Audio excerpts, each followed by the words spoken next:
Hey guys, what's up? It's Lina here with another review for Eye Candy. Now, we start this episode. This episode was crazy, super crazy. It gave so much information. This was the episode. We only got 2 episodes left, and I can't wait. I gotta get my fix for this. Okay, start off. The episode started off with some guy. He took some drugs. He shot up in his arm. It was probably meth, but he took it. Then he went to his computer and somebody was watching it and told him to stab himself in the eye. It was like, do it. It was like, do it now. So then he took some scissors and he went and jabbed it in his eye. Blood splattered freaking everywhere. I was scared because I was up on the TV. And, yeah, so he stabbed himself in the eye.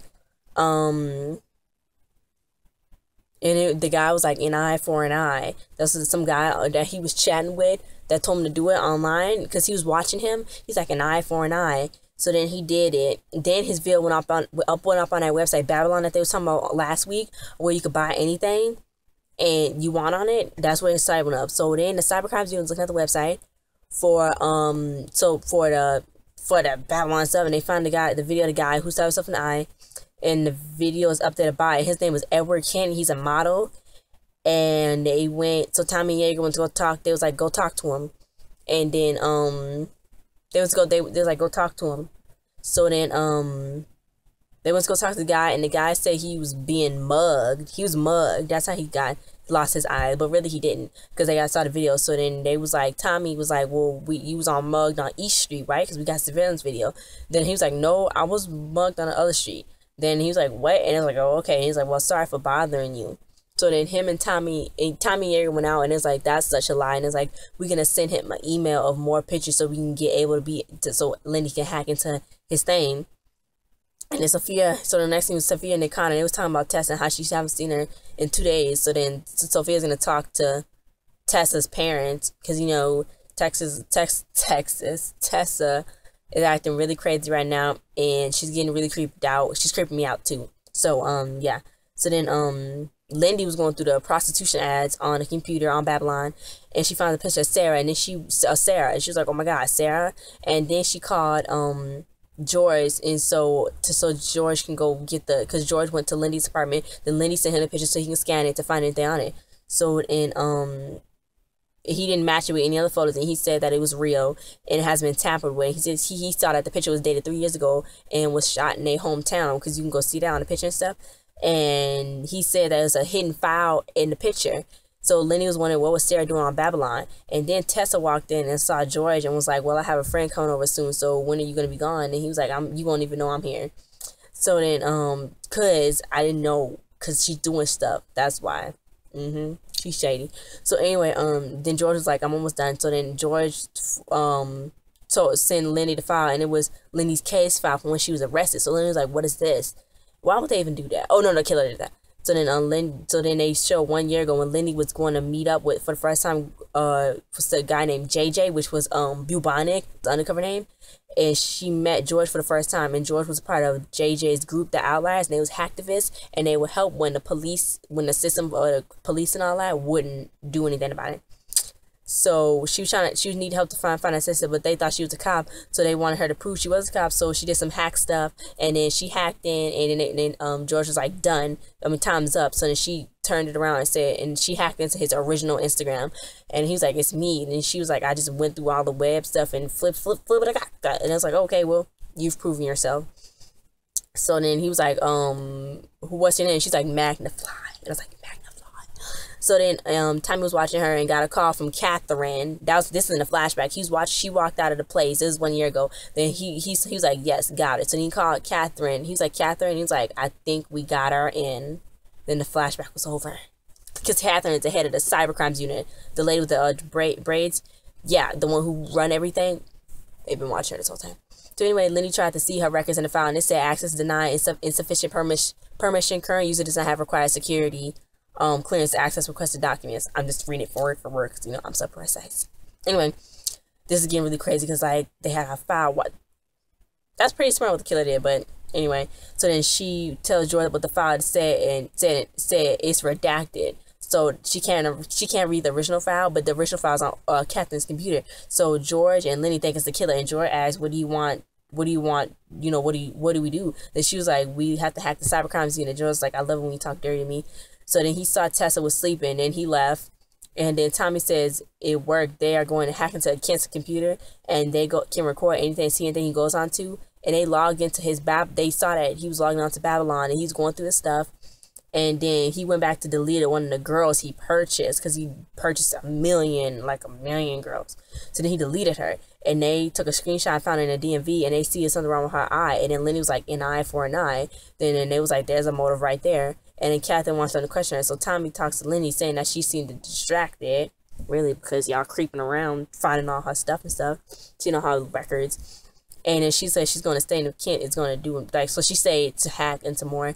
So then Joy's going to make the fireplace shut down. He made it shut down and had the gas people come out because they thought it was like a problem in there. So she had shut down for a little bit. So Lenny could hack into Catherine's computer.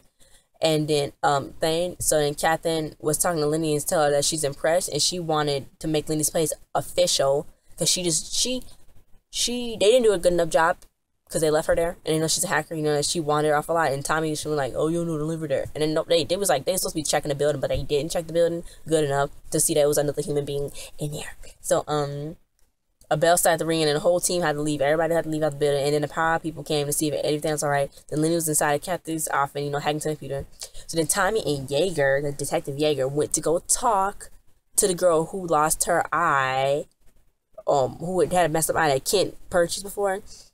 She lost his eye because of him, because she thought she was just going to go sleep with him, but really he was into something else. So she woke up 2 days later in the hospital. He hit her so hard in the head that the doctors couldn't save her. I don't know how hard he hit her, what he hit her with, but she lost the eye for it. So so she said she made him do this even though he deserved it. And dude was in some weird freaking stuff, man. Like, and then she didn't go to the police because they would not have been gave justice for it. And it's like, girls like me don't get justice. Isn't that right, detective? And I was like, ooh. She looked familiar. I can't think what she was on, but she looked familiar. I'm probably see what she's on.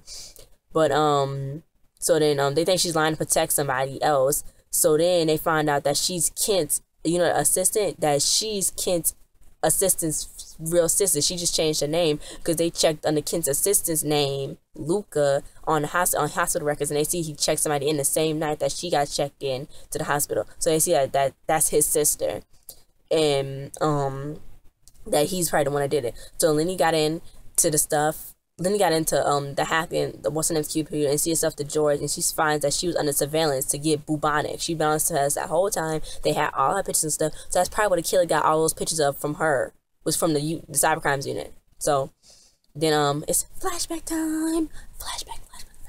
Flashback to a year ago. It was Tommy, Catherine, and Ben. It's a long once upon a time story. It was Tommy, Catherine, and Ben. Tommy was pitching the idea to Catherine about how they could use Lindy to get to bubonic, because at the time she was going to work for him, like how she said before. And Tommy wanted to go undercover, but Ben was like, no, you know what happened last time when we tried to turn somebody against bubonic? His girlfriend ended up dead, which bubonic was talking about, because the girl killed herself in the cell. And Ben didn't like the idea, but Tommy does, and Catherine does as well. So he's like, well, that's a mistake. And then she was like, well, it's not a mistake that I'm sitting behind this desk. And so he was like, Tommy, go do it. And then Ben was like, I told you. So the flashback time over. Let's get back to present day. Lenny was saying they would use me all along. It was bubonic, George. I was Tommy's plan all along to catch him. And, you know, now she's upset, and George's like, wow, that's sad. So then Sophia came home with Connor and she see that Tessa is kissing some guy on the sofa, and kind of recognizes the guy, but he don't know where he recognized him from. So that's what he's trying to figure out in his mind. So then Sophia went and confronted Tessa and was like, I know I called your parents and I know they didn't get a divorce. And she's like, why'd you call my parents? And she's like, because I'm worried about you. And she was like, they're worried about you. And then she was like, well, I can't go back home because we had a really big fight about everything. So then she was like, she was like, well, please just stop. Then Tess was like, I just need you to be there for me and for you to not ask any questions. And Sophie was like, okay. And Sophie was like, but just please promise me you'll tell me if something really, really bad happens. If something bad happened to you. So, you know, Tessa is literally upset. I knew she was no good since when she kept walking through that door. I knew she wasn't no good. So anyway, Lindy went and found the number on a document that she was looking at and on Catherine's computer, and she goes to the case files in the basement, and it's a file number. And she looked at her sister's bracelet, and then when the sister bracelet that she got in the box that time after that guy, she got that guy, the killer killed the guy in front of her. Yeah. When the bracelet, it said we'll find her, and I don't know how she didn't see that number. How did she not see that number on that bracelet when she's the one who thought she gave her the bracelet? But anyway, so she see the number on the bracelet, the same number as the case file. So then she found a box, and then she opens the box, and it's a phone ring at the bottom, and then it's the killer, and she answered. He's like, he said, "You're getting warmer, Lindy," and she was like, "Why are you doing this?" He's like, "They don't love you not like I do." Then he hung up, and she's like. Then he called George and was told George to trace the call back and tell him and tell him that it was the killer that called her. So then Tommy and Yeager went to Kent's place, what Kent's assistant was, I think Luca, and he told him that they know that he was the one who drove the girl to the hospital, and then a week later he started working for Kent. And it was like an eye for an eye, and then the guy was like, "You finally got the justice." And the time was like, "You finally got the justice for your sister." Then he said he had to be held accountable. He said that making Kent gouge his eye out made it a fair punishment. It took him 2 whole years to freaking. It took him 2 whole years to finally to finally like tell him. I mean no, get him. Like get revenge, because he said it took him that long because he had to find the perfect leverage, because he found a whole bunch of videos of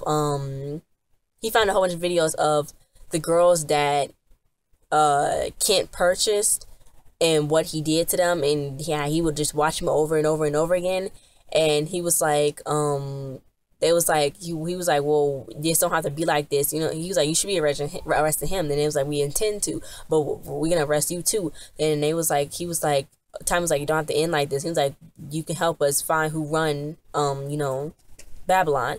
And then he was like, you don't know who run Babylon. Nobody knows who run Babylon. And then he was like, but you paid him in Bitcoins. That's like some weird virtual payment plan or whatever. I don't know what it is, but anyway, and it was like, just give us the Bitcoin wallet and the information, and we'll see if I'll talk to the DA and see if he'll get you off and stuff, to so they find like the all the information and stuff.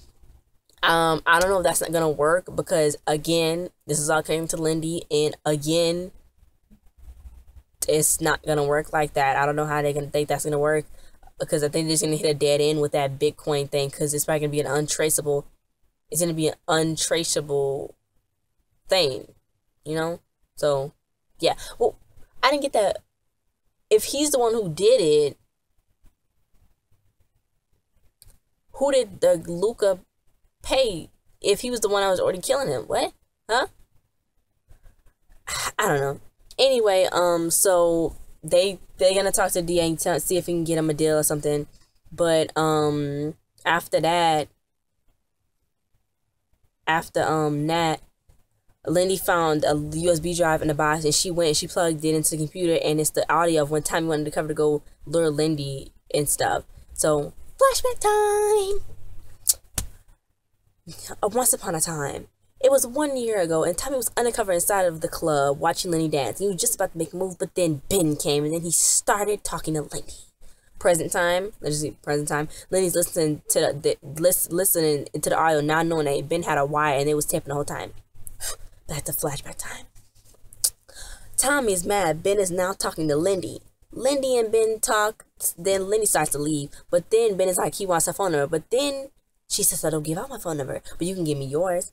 Tommy is angry. He is upset. Ben gives Lindy her number, which is how on the first episode, one of the first episodes, when she was calling through a payphone, that's because she never gave him her numbers, and then she gave him a number, that he scratched it into the table.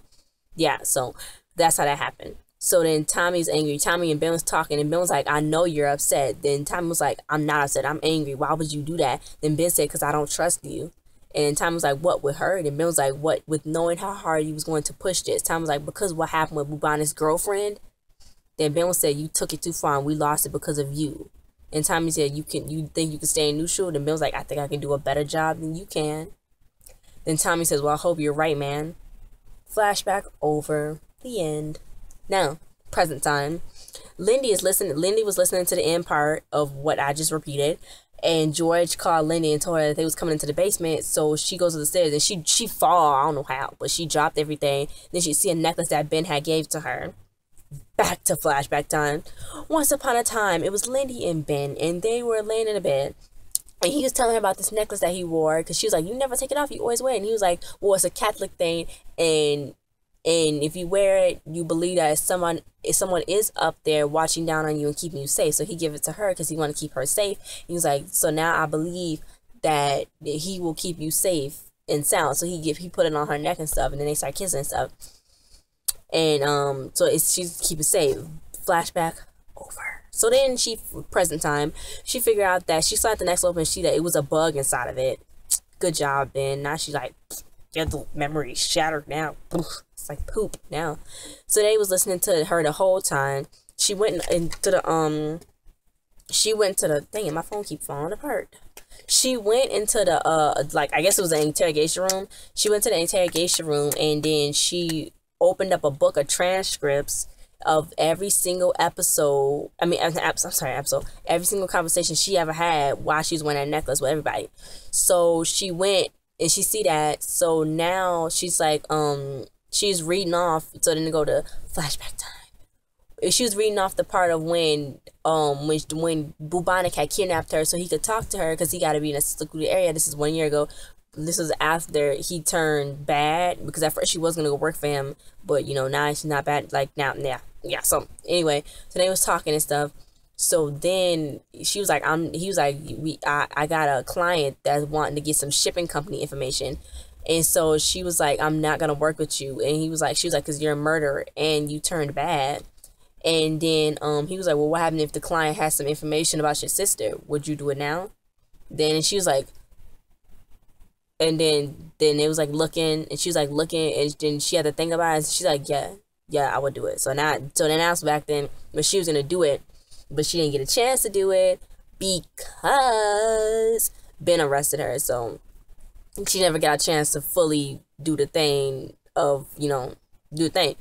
So then he asked her that and all that, and he was wearing that weird bubonic scary freaking mask, and he was like, which that's really creeping me out. And Ben, the guy who played Ben is back. Like his actor's not dead, but the character is. But yeah. So then but it was a flashback time, and then she agreed to that. Then Catherine, then we still in flashback time. Then Catherine and Tommy and Ben, they was listening to the audio of her talking because she's bugged, remember?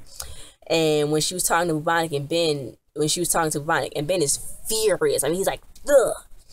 And then Lindy got a text of Lindy. Then it's like Ben was on his way to Lindy's apartment to arrest her so he could save her, so they wouldn't make her take the fall. It's because Lindy just got a text of what telling about the shipping company, but she just got a text about that. So Ben came knocking on the door and was like, he arrested her, and she's like, you're a cop, and he arrested her for 4 counts of illegal hacking activity. Flashback over. Present time. Now in present time, Joyce called Lindy and tells her that the car was chased back to where inside the cybercrimes unit, and she has to get out. Then everything just shuts off, and she got locked in. And the killer's like, "Hello, Lindy. It's good to see you." And then Lindy throw the chair at the two-way mirror that they see when they're in the interrogation room.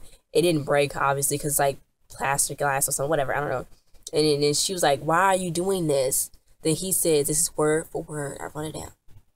You have to find out for yourself. They're all liars, Lindy, even him." And I was like, then on the laptop, a video plays of Catherine and Tommy interviewing Ben back in the flashback, and then Killer was like, so much loss, so much pain. He would have done anything to protect you.